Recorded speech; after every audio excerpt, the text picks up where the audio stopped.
আসসালামু আলাইকুম রহমতুল্লাহি বরকাতুহ। নেতা আর জীবনসঙ্গী নির্বাচিত করার ক্ষেত্রে অন্তত ১০০ বার চিন্তা করা উচিত। কারণ এই দুইজনই পরস্পর আপনাকে জাহান্নামেও নিতে পারবে, জান্নাতেও নিতে পারবে। আপনার জীবন অতিষ্ঠও করতে পারবে, সুখ শান্তিও দিতে পারবে। আপনার ঘর এবং দেশকে সুন্দর মতো সাজাতেও পারবে এবং নষ্টও করতে পারবে। ৬ জনের একটি দল আমার একটি বোনকে দলবদ্ধভাবে ধর্ষণ করেছে। আমার বাবা যখন বিচার চাইতে গেলেন, তখন আমার বাবার কাছ থেকে কেড়ে নিয়ে তারা আবার দলবদ্ধভাবে ধর্ষণ করে তাকে মেরে ফেলল।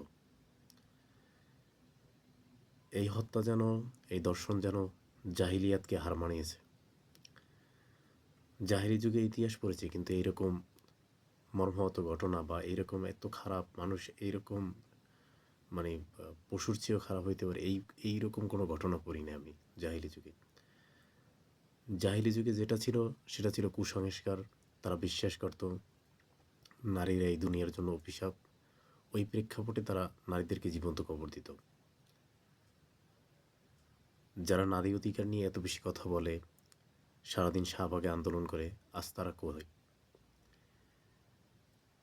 এই দর্শনের কি শাস্তির জন্য তারা একটুও কথা বলবে না? তারা কোথায় ঘুমাচ্ছে? শুধু এইটা না, দেশের বিভিন্ন স্থানে এরকম বহু নারীকে দর্শন করা হচ্ছে।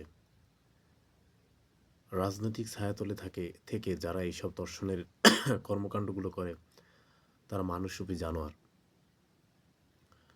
তাদের মা নেই, তাদের বোন নেই।